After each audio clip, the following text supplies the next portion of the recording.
The medieval period, music before the 1400s, was almost entirely tied to the church. Monks and clergy sang in long, flowing lines called plainchant, single melodies with no harmony and no instruments beneath them. It sounds bare to modern ears, but it was carefully organized and carried real spiritual weight. Every phrase was shaped to fit the words of a prayer or psalm. Hildegard of Bingen was one of the few composers whose name survived from this era, and her music still feels remarkably vivid today. Life outside the church had its own folk traditions, but very little of that was written down and preserved. The Renaissance. Around the early 1400s, music began to change in ways that felt genuinely new. Composers started layering multiple vocal lines together, each one independent but fitting naturally with the others. The result was a fuller, warmer sound that felt more human and less ceremonial. Music also moved beyond the church, into courts, private homes, and public gatherings.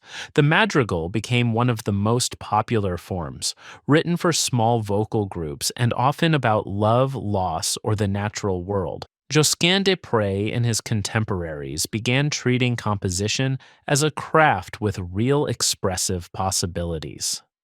The Baroque period. The 1600s brought a taste for drama and contrast that reshaped everything. Composers worked with extremes, sudden shifts between loud and soft, between a single soloist and a full ensemble. Opera was born in this era, and the orchestra began to take shape as a permanent institution. Johann Sebastian Bach brought the art of counterpoint to a level that has never really been surpassed, weaving independent melodic lines together with extraordinary care. Handel brought spectacle to concert halls and filled them with grand choral energy. Music in this period felt purposeful and architecturally ambitious, in a way the world hadn't quite heard before. The classical period. By the mid-1700s, the prevailing taste shifted towards something cleaner and more controlled. The layered complexity of the Baroque gave way to clearer melodies, more transparent textures, and tightly organized musical forms. Haydn was central to this shift, helping to define both the symphony and the string quartet as lasting structures. Mozart refined the style to a degree that still feels almost impossible. His music sounds natural and inevitable, even when the craft beneath it is remarkably intricate. This era valued elegance and proportion above emotional excess, though emotion was never entirely absent. The Romantic period. The 1800s brought a deliberate turn toward feeling. Composers wanted their music to move people, to tell stories, to reflect individual experience rather than formal ideals. Orchestras expanded, pieces grew longer, and the harmonic language became richer and more unsettled.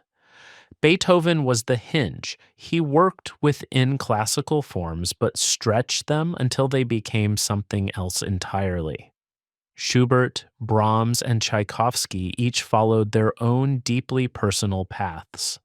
Nationalism also played a role, with composers drawing on the folk music and cultural identity of their home countries to give their work a distinct and rooted voice.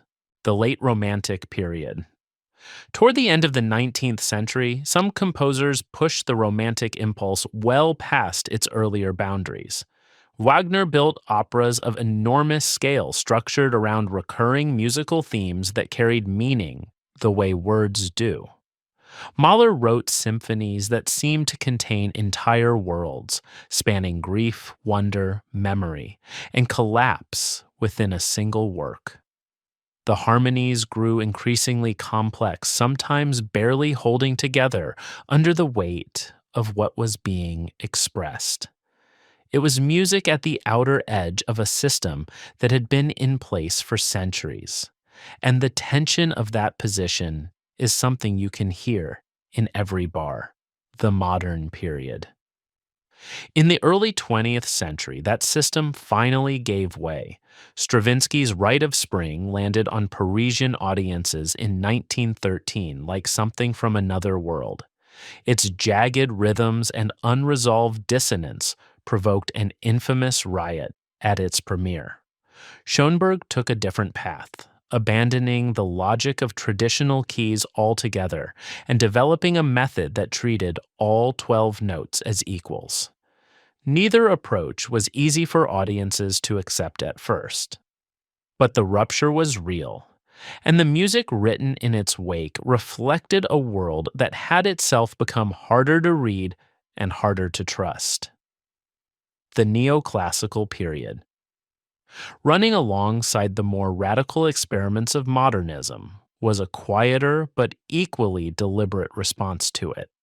Some composers looked back to earlier styles, not to copy them, but to borrow their clarity and structure as a counterweight to all the upheaval. Stravinsky himself moved in this direction after his earlier innovations, writing works that echoed Bach and Handel in their textures while remaining unmistakably of the 20th century. Prokofiev and Poulenc worked in similar territory, music that felt grounded and communicative without turning its back on the present. The Minimalist period. By the middle of the 20th century, a very different kind of simplicity began to emerge. Philip Glass, Steve Reich, and Arvo Pärt each developed styles built on repetition, gradual change, and a willingness to let music breathe and settle. Where the Romantics aimed for maximum expression, minimalism found meaning in restraint. A single repeated figure, shifting almost imperceptibly over time, could produce an effect that was hypnotic, meditative, or quietly devastating.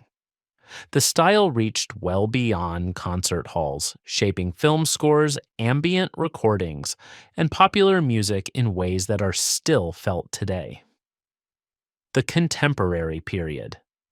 Classical music written today doesn't follow a single direction, and that may be the most honest thing about it. Some composers work with electronics, sampling, and digital sound. Others bring in elements from jazz, folk, or musical traditions from outside the Western canon. A few continue along romantic or minimalist lines with their own distinct voice.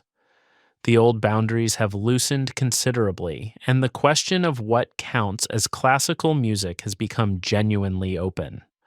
What most of it shares is an intention to construct something carefully, perform it with attention, and offer it to a listener willing to sit with it for a while.